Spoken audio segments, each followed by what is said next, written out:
Hopefully Evan's still scoring touchdowns for the Jaguars. Over to another Jaguars player that made the Pro Bowl, Josh Allen. Let's get down to some of the nitty-gritty with him. Josh, his contract is up, so the Jaguars have some work they have to do. But Josh has made it pretty simple for them. He had a fantastic year this season, ended up in the Pro Bowl, and now he's made it very clear. He wants to be here in Jacksonville. Now, the only problem, Jaguars general manager Trent Baalke, when he had his end-of-season press conference, said Josh will be a Jaguar last year, but then he also said he hasn't talked to Josh's agent or anybody about getting a deal done. I mean, you know, we need to talk. For me, my career, man, I don't want to be a, guy from team to team. Like, I always wanted to be stationary, but, throughout the years of playing, you have to grow as well. And what I've grown to understand that the NFL, and seeing it firsthand, that NFL is a business at the end of the day. So, I do what you do on the field because I love it and I play it and I respect it and I love my guys. I love the competitive nature. But at the end of the day, outside of that, it's business. And if you handle it or think about it any type of way, you will get tossed out of it. So for me, it's let's talk business.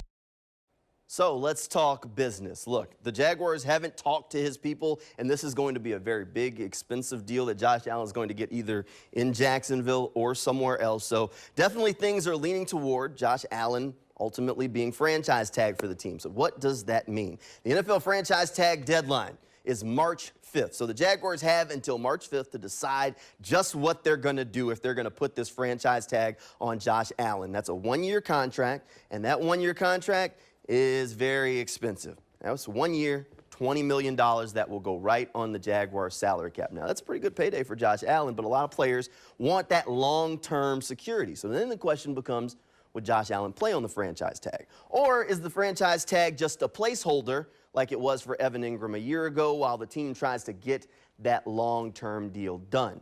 One way or another, it looks like it's leading toward Josh Allen ultimately being franchise tagged by the Jaguars. Now, is that the right thing to do? Is that what I would do? No, I'd get a deal done with this guy. Look, Josh has done what the Jaguars wanted him to do. He was going into last year of his contract. He went out and had a fantastic season. He was in the Pro Bowl. He's been a leader for this Jaguars team and a leader in the locker room. He took care of business. He did his part.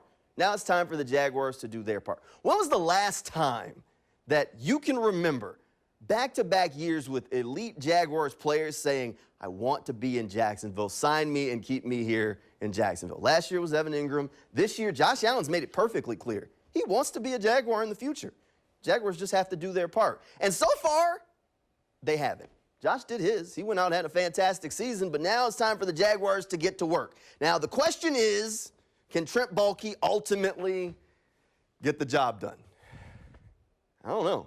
Look, if he's waited this long, this is a miss. The only reason the Jaguars are in this position is because Trent Baalke ultimately didn't take care of this a year ago. He could have gotten Josh Allen signed to a contract last offseason, buttoned it up, and Josh would be a long-term Jaguar. But I understand. Josh Allen's camp probably thinking, we want a really big contract, and last year's production wasn't necessarily indicative of getting that $100 million kind of deal that Josh has earned now. So now, Trent's got to pony up. It's time to back the Brinks truck up and pay this dude. Get 41 locked up. The Jaguars have a reputation of not being able to keep their own guys. Very talented players that are young and early in their career tend to leave Jacksonville and go play somewhere else. That's not how you build a winner in the NFL. It's time for the Jaguars to ditch that. And if you think players in the locker room don't notice that sort of thing, that players don't get paid by a team when they're due, they do. They know. They know the guys that don't get paid, and they know that about a franchise. This guy wants to be a Jaguar. Has gone through the rough times with the Jags. He was here for those seasons that ended with the #1 overall pick, and now he's here for some of the better times. If Trent don't get this deal done, I know Jaguars fans are upset about him now, but you should be really upset. Talk about running this guy out of town, because that's an indictment on inability to do the job. This one's real simple. Just pay the man and be done with it.